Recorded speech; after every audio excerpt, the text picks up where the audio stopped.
وہ شب قدر اور لیلۃ القدر جس کو کہتے ہیں وفیہ لیلۃ خیر من الف شہر، 1000 مہینوں سے بہتر ہے۔ اگر وہ کسی کو مل گیا اس کی زندگی بن گئی۔ اور اگر فرمائے کہ من حرم فقد حرم الخیر کلہ، اس سے اگر کوئی اللہ کا بندہ محروم رہ گیا تو وہ محروم ہو گیا۔ یہاں وہ عاملوں والا مسئلہ نہیں ہے، یہاں تو طے شدہ ہے کہ جو آپ کو بتا رہے کہ پورے سال میں اس کو تلاش نہ کرو، بلکہ آپ کو بتا رہا ہے کہ آپ اس کو رمضان میں، اور رمضان میں پھر زیادہ تر روایتیں جو میرے پیارے کی ہے صلی اللہ علیہ وسلم، زیادہ تر آپ نے فرمایا کہ التمسوها فی العشر الاواخر، رمضان کے آخری عشرے کے اندر ان کو تلاش کرو۔ آخری عشرہ ظاہر ہے کہ 21 سے شروع ہوتا ہے۔ اب نبی نے بتا دیا کہ یہ 10 دن کے 3 عشرے ہیں، 3 عشروں میں سے پہلے عشرے کے اندر بھی شب قدر نہیں ہے،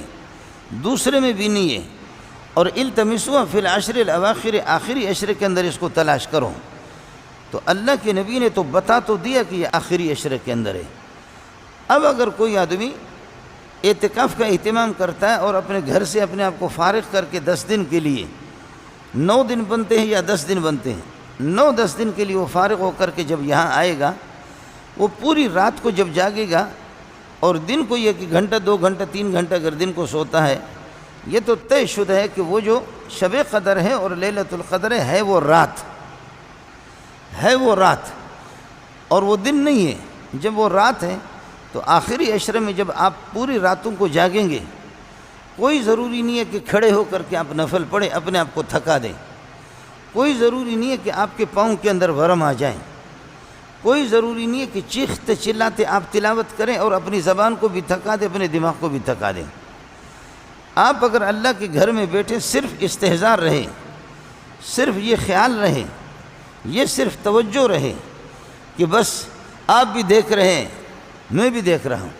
میں نہیں دیکھ رہا ہوں، میں بدبخت ہوں، لیکن آپ دیکھ رہے ہیں کہ بس میں کسی اور مقصد کے لیے نہیں آیا ہوں، یہاں صرف آیا ہوں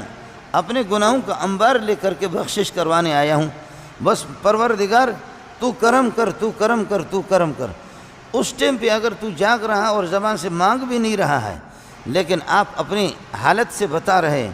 کہ میں گناہوں کا انبار لے کر کے آیا ہوں، میں پشیمان اور نادم بن کر کے آیا ہوں، مجھ سے پورا سال جاگا تو نہیں جاتا، آپ نے میرے لیے آسانی کر دی ہے، ان 10 دنوں کے اندر اے اللہ اب تو کرم کر لے، اب تو کرم کر لے۔ میں اس اللہ کے گھر میں بیٹھا ہوں، آپ کو یقین سے کہتا ہوں کہ اعتکاف والے لوگ وہ انشاءاللہ اس سے محروم نہیں ہوں گے۔ اعتکاف والوں کی جھولی میں بہت کچھ آ جاتا ہے، اعتکاف والوں کی جھولی میں بہت کچھ آ جاتا ہے، ہو جاتا ہے۔ بس اوقات آپ نے دیکھا ہوگا کہ اللہ کسی طریقے پر پورا سال گزر گیا، گزرنے کے بعد رمضان میں جوش میں آ کر کے کہتا کہ لے لو لے لو، نفل کا ثواب فرض کا، فرض میں 70 فرضوں کا ثواب ہے، فرض میں آپ کو یہ کہ 70 فرضوں کا یہ کہ ثواب ملے گا۔ اور پھر ایک رات ہماری زندگیاں کیا ہوتی ہے، میں تو کبھی کبھی زندگی گنتے ہوئے بھی مجھ سے اگر کوئی پوچھتا ہے کہ آپ کی عمر کیا ہے تو مجھے سخت غصہ آتا ہے اس پر۔ اگر کوئی پوچھتا ہے کہ آپ کی عمر کیا ہے تو اتنا غصہ آتا ہے کہ میں کہتا ہوں کہ اس کی پٹائی کروں۔ اور پھر یہ کہ مسئلہ اس طرح ہوتا ہے کہ میرے نبی نے فرمایا کہ اعمار امتی ما بین 60 الی 70، اعمار امتی ما بین 60 الی 70، میرے امت کے اکثر 80 اور 90% افراد وہ ہوں گے کہ ان کی عمر 60 سے لے کر کے 70 کے درمیان میں ہوتا ہے، 60-70 کے درمیان میں ہوتا ہے۔ ہم اپنی عمر پا چکے ہیں، یہاں کتنے لوگ، کوئی 20 میں چل رہا ہے، جیسے 20 سال آپ کے چل گئے اور آپ کو کوئی پتہ نہیں چلا۔ اگر آپ کی عمر 60 سال ہو تو باقی 40 سال بھی آ جائیں، ان میں انشاءاللہ پتہ نہیں چلے گا۔ اگر کسی کی عمر اس وقت 40 سال ہے، اس وقت 40 سال ہے اور اللہ نے اس کے لیے لکھ دی ہے 60 سال، تو 40 سال میں اس ظالم کو جیسے پتہ نہیں چلا، یہ 20 سال بھی اسی طریقے پر گزریں گے، ان کو کوئی پتہ نہیں چلے گا۔ اگر کسی کے 50 سال گزر گئے، 50 سال میں اس نے کوئی آسمان نہیں گرایا، کوئی تیر اس نے نہیں ماری، تو اس طریقے پر اب یہ ہے کہ یہ بھی مزید اگر 5 سال اس کو 10 سال مل جائے کچھ بھی نہیں ہوگا۔ اس لیے میرا نبی فرماتے کہ آپ کے لیے ایک بہترین قسم کا پیکیج ہے، بہترین قسم کا آپ کے لیے انعام ہے کہ ایک رات اگر آپ حاصل کریں گے تو انسان کی عمر بنتی ہے زیادہ سے زیادہ وہ 60 70 اور 80 90 بہت کم، 90 والے 100 والے تو بہت اس امت کے اندر. پرانی امتیں 700 سال اور 800 سال ان کی عمریں ہوتی تھی. وہ مثلا السلام علیکم محترم سامعین، رمضان مبارک کا بابرکت مہینہ اختتام پذیر ہونے کو ہے، اور یقیناً یہ مہینہ برکت، رحمت اور جہنم سے نجات، مغفرت اور جنت کے مستحق ہونے کا مہینہ تھا. یقیناً وہ لوگ جنہوں نے اس مہینے میں اور اس مہینے سے بھرپور فائدہ اٹھایا اور اپنے رب کو راضی کر کے ان تمام نعمتوں، برکتوں، رحمتوں اور اللہ کے رسول کی طرف سے کیے گئے وعدوں کا مستحق بنا اور جنت حاصل کی، والدین کی خدمت کی، تو اس کے لیے بہت ہی مبارکی کی بات ہے،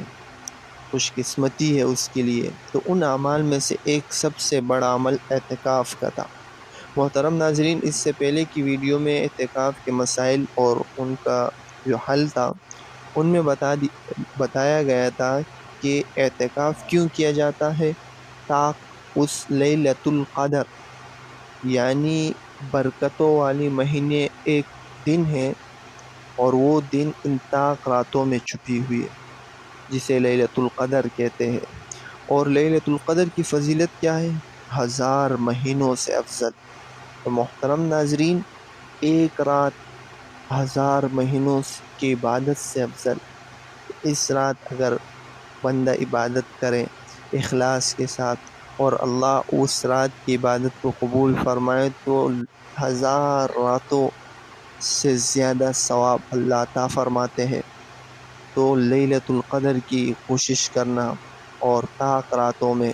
جس طرح 21 گزر گیا، 23 آج ہے، اس کے بعد 25 27 اور 29 یہ راتیں ہیں طاق. تو ان راتوں میں لیلۃ القدر کی تلاش کرنا عبادت کے ذریعے سے. ضروری نہیں کہ رات بندہ دیکھے کہ یہی رات لیلۃ القدر ہے، بلکہ ان طاق راتوں میں سے ہر دن بندہ عبادت کرے، اللہ کا ذکر کرے. امید ہے کہ وہ لیلۃ القدر کی جو فضیلت ہے وہ ہم مسلمانوں کو مل جائے. تو اللہ رب العزت سے دعا گو ہوں کہ اللہ رب العزت ہم سب مسلمانوں کو اس رات کی قدردانی